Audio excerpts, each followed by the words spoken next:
হে everyone, good morning. সবাই কেমন আছো? আশা করছি ভালো আছো। আমি অনেকটা ভালো আছি। আমি সকালে ঘুম থেকে উঠেও পড়েছি, চাও খেয়েছি, তো বিছানা উঠা কমপ্লিট হয়ে গেছে। তো এখন হচ্ছে কাপড় টাপড় কাচবো। আর আজকে হলো মনসা পূজা, আর মনসা পূজার দিন আমি কি কি কাজ করব সেটাই তোমাদের সাথে শেয়ার করবো। এখন অনেকের মনে একটাই প্রশ্ন থাকতে পারে যে তুমি তো মুসলিম, তাহলে তুমি মনসা পূজার কেন কাজ করবে?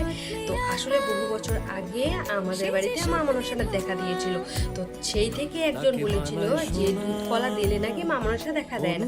তার জন্য আমরা মনসা পূজার দিনে ফল, দুধ কলা এসব দিয়ে থাকি। তো বাইরে অনেক সাউন্ড হচ্ছে, তো জাস্ট ওগুলাকে ইগনোর করো প্লিজ।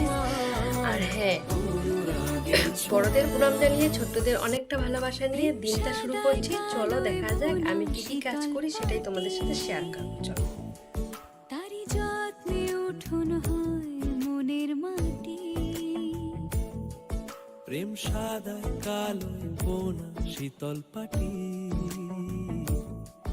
তারি যত্নে উঠোন হয় মনের মাটি। সে যে যত্নে আঁকা, সে যে স্বপ্নে ধোয়া। তো বন্ধুরা, আমি এখন চাদরগুলো উঠিয়ে নিচ্ছি, কাপড়গুলো কেচে দিব, তার জন্য সব কাপড় উঠিয়ে নিচ্ছি। তো পর্দাগুলো কেন থাকে, তো পর্দাগুলো ভাবলাম কেচে দিই, তার জন্য পর্দাগুলো খুলছি।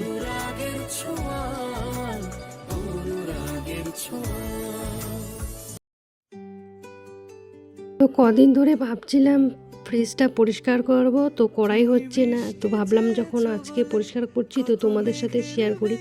আর এমন জায়গায় মোবাইল রাখছি, মা ওপাশ দিয়ে যাচ্ছে, বুঝতেই পারিনি। মা যখন দেখছে যে মোবাইলটা ওখানে রাখছি, তো মা বলছে যে ও এখানে মোবাইল রাখছিস, তো ওটাই বলছিল মা। আজকে যখন সব কাজ করছি তো রান্নাঘরটা কেন থাকে, তো ভাবলাম যে রান্নাঘরটাও মুছি, তো তার জন্য রান্নাঘরটা মুছছিলাম। তুমি জানতে পারো না তোমায় কত ভালোবেসেছি।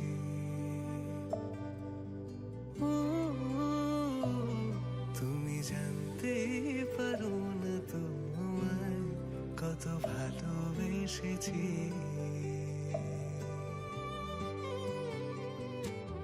তুমি বৃষ্টি চেয়েছো বলে কত মেঘে চান করে এসে কাপড়গুলো এভাবে আছে, তো তাই ভাবলাম কাপড়গুলো আগে গুছিয়ে নিই, তারপরে অন্য কিছু কাজ করব। মা এসে বলছে আমিও তোর হেল্প করে দিচ্ছি, তাহলে তোর অনেকটা কাজটা এগিয়ে যাবে। তো আমি ভাবলাম যে না, ঠিকই বললো, তো তাই মা আমার হেল্প করে দিচ্ছে। তুমি জানতে পারো না তোমায় কত ভালোবেসেছি।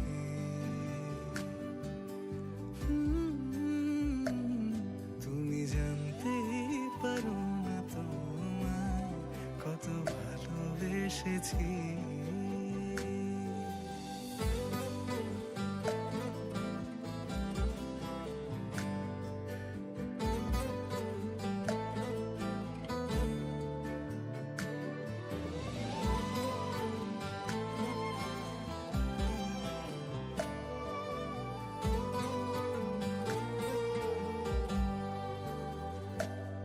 তুমি শান্ত তবুও কি চেয়েছি এমন ভাঙতো, ভোর হবে ঠিকই রাত জানতো, যতটুকু জড়িয়ে থাকা যায়। কমপ্লিট হওয়ার পরে ভাত খেয়ে নিলাম। আর আজকে সব নিরামিষ রান্না করেছে মা, আর বাবা এগুলো নিয়ে যাবে, তো তাই ভাবলাম যে তোমাদের সাথে শেয়ার করি।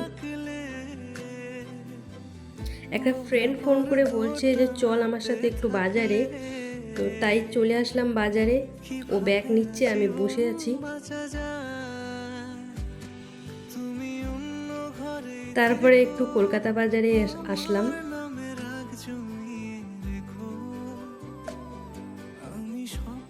তারপরে একটু জুডিওতেও গেলাম, কালেকশনগুলো দেখলাম, ভালোই আছে মোটামুটি। তারপরে কিছু খেয়ে নিলাম।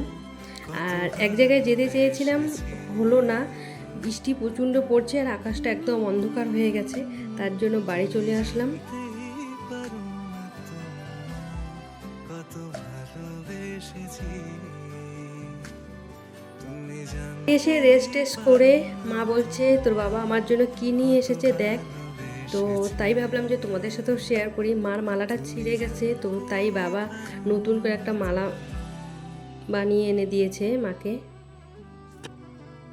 তো বন্ধুরা আর ভিডিও করতে পারিনি, তার কারণ রাতে সেরকম কিছু খাই না, তার জন্য আর ভিডিও করা হয়নি। তো আজকের মতো এইটুকুই, দেখা হচ্ছে নেক্সট একটা সুন্দর ব্লগে। ততক্ষণের জন্য ভালো থেকো, সুস্থ থাকো। আর হ্যাঁ, যারা যারা আমার চ্যানেলটাকে সাবস্ক্রাইব করেছে তাদেরকে অসংখ্য ধন্যবাদ। আর যারা এখনও সাবস্ক্রাইব করেনি তারা প্লিজ প্লিজ প্লিজ সাবস্ক্রাইব করে দিও, আর পাশে থাকা বেল আইকনটি বাজিয়ে দিও, যাতে আমি ভিডিওটা পোস্ট করার সাথে সাথে তোমাদের কাছে আগে পৌঁছায়। তো tata, bye bye, love you all, good night. তুমি যাওনি কিছুই বলে, আজও পাল্টে ফেলিনি মন, শুধু নিজের বলতে তোমার